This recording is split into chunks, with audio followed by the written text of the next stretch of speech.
안녕하십니까, 알림이 황희두입니다. 오늘 오전에 이준석 씨가 윤석열 부인과 장모 공격해도 맞받아칠 해법이 있다고 주장해서 이게 논란에 휩싸였습니다. 한마디로 윤석열을 민주당 측에서 공격을 하면 받아칠 수 있는 해법이 있다는 건데, 조건은 윤석열이 본인 당에 들어와서 함께하면 윤석열 측에 비단주머니 3개를 드리겠다며 급할 때마다 하나씩 열면 된다, 이런 식으로 표현을 했습니다. 그런데 중요한 것은 윤석열이 잘못했다, 그리고 윤석열 부인과 장모가 무죄다, 이런 주장이 아니라 일종의 꼼수를 전해주겠다, 이런 얘기나 다름이 없다며 많은 시민들이 분노하고 있는데요. 실제로 많은 네티즌들은 윤석열 장모와 마누라가 무죄라곤 못하고 받아칠 해법이라니 정치공학해서 덮어버리겠다는 걸 대놓고 자랑하고 있다, 이 댓글에 무려 5,000명이 넘는 시민들이 공감을 했고요. 이외로도 부인과 장모가 잘못한 게 없을 거고 있다면 문제가 된다는 인식을 가져야 그게 청년 정신이고 젊은 피 아니냐, 그리고 그게 청년들이 주장하는 공정 아니냐, 이런 반응이 나올 수밖에 없는 상황인 거죠. 한마디로 무죄가 아니라 이걸 받아칠 방법을 고민하고 있고 그걸 제안한다는 게 준법 정신이 없다는 비판이 나올 수밖에 없는 상황인 거죠. 특히 청년들이 지금 외치는 공정의 근본이 뭡니까? 잘못한 사람은 그에 맞는 벌을 받는 거 아니겠습니까? 그런데 저렇게 보따리 타령하는 게 어떻게 보이십니까? 이런 상황에 나경원 씨는 이준석 씨를 계속해서 저격하고 있습니다. 아무래도 이준석 씨가 반응이 좋으니까 점점 더 다급해진다는 생각이 드는데요. 유승민 대통령 만들겠다던 이준석, 통합에 걸림돌 된다, 이런 식으로 내부에서도 서로 저격을 하고 있습니다. 그러면서 내년 대선에서 야권 후보 단일화는 어려울 것이라고 주장하고 있는데, 여기에 대해서 또 이준석 씨는 나경원 씨를 저격하고 있습니다. 사실 제일 베스트는 그냥 관심 자체를 주지 않는 거지만 그러기에는 이미 너무나 많은 관심을 받고 있기에 언급을 안 할 수는 없고요. 어쨌든 중요한 것은 민주당에서도 해당 상황을 심각하게 받아들이고 더 많은 청년들을 약진시켜야 된다는 점은 거의 대부분의 시민들이 공감하실 거라 생각합니다.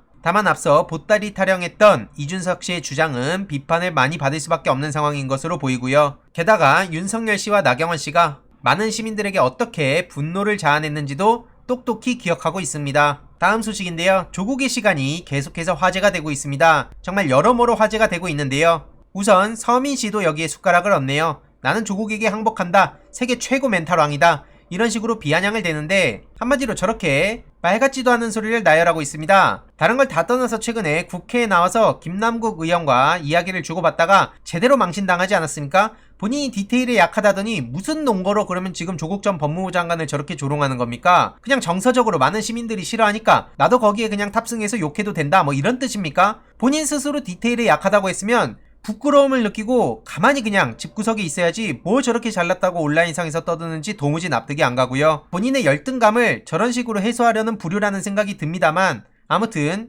이로 인해서 역시나 네티즌한테 많은 비판을 받고 있는 거죠. 국회 출석해서 발언하는 거 보니까 제대로 아는 건 하나도 없는 빈 껍데기 아니냐, 본인이 조국이랑 급이 같냐, 이런 기사를 포털 메인에 거는 포털의 인공지능이 정상이냐, 한심하다, 이런 반응들이 이어지고 있는데, 다른 걸 다 떠나서 디테일에 스스로 약하다고 주장했던 서민 씨는 조국 전 법무부 장관한테 열등감을 가진 것으로밖에 안 보입니다. 그렇지 않습니까? 뭘 정확히 잘못했는지를 알아야 저런 주장에 대해서 이해라도 하는 사람들이 있을 텐데, 스스로도 뭐가 정확히 문제인지 모르고 그냥 저렇게 관심만 열심히 받으려는 것 같다는 생각이 저만 드는 걸까요? 아무튼 최근에 조국의 시간이 굉장히 뜨거운 반응을 보이고 있는데, 저 또한 100권 나눔 소식을 전한 바 있습니다. 그런데 이후에 시민들의 뜨거운 반응에 정말 깜짝 놀랐는데요. 현재 1829명이 의견을 주신 상황입니다. 이 책을 받고자 하는 이유는 정말 다양했는데, 간단하게만 요약하면 언론의 모든 말이 맞다고 생각했던 학생인데 진실을 점점 접하고 있다, 이외로도 진실을 알고 싶고 가짜뉴스를 읽고 믿는 사람들한테 설명을 해주고 싶다, 이런 참여 이유를 밝혔고요. 이외로도 본인이 진실을 더 알아야 주위에도 더 잘 알릴 수 있다, 조국 장관의 진실된 양심을 믿고 그 과정과 결과를 책을 통해 알리고 싶다, 찌라시에 의해 난도질 당하는 진실을 밝히는 원동력으로 쓰고 싶다, 기사와 커뮤니티로만 접한 사실을 조국 전 장관의 입장에서 더 자세히 알고 싶다, 크로스 체크를 하고 싶다, 우물 안에 갇혀있는 지금의 내 모습을 우물 밖으로 나가게 하고 싶다, 이런 반응들이 이어졌습니다. 심지어 정말 가슴이 아팠던 건 칼끝이 본인의 목숨을 위협할 때 홀로 싸우고 있었던 거고, 그 누구도 알아주지 않을 때 엄청난 희생을 했기에 이대로 놔둘 수 없다, 그래서 신청했다는 거고요. 검찰 개혁으로 인해 기득권에 의해 희생된 일가족 이야기를 주위에 전파하고 공유하고 싶다, 조국 장관 시각에서 바라본 대한민국을 알고 싶다. 이런 응원의 물결들이 이어졌습니다. 이외로도 남기고 싶은 말에도 조국 장관 일가족이 당한 비극을 알고 분노했고 지금도 분노하고 있다는 반응도 있었고요. 언론 개혁이 이뤄져 기레기란 단어가 사라지는 진실이 보도되는 사회를 희망한다. 이외로도 비슷한 나이대로서 조국 전 장관 따님이 조리돌림 당해야 할 이유가 없다고 생각한다며 촛불은 작은 불빛이지만 뭉치면 큰 빛이 된다며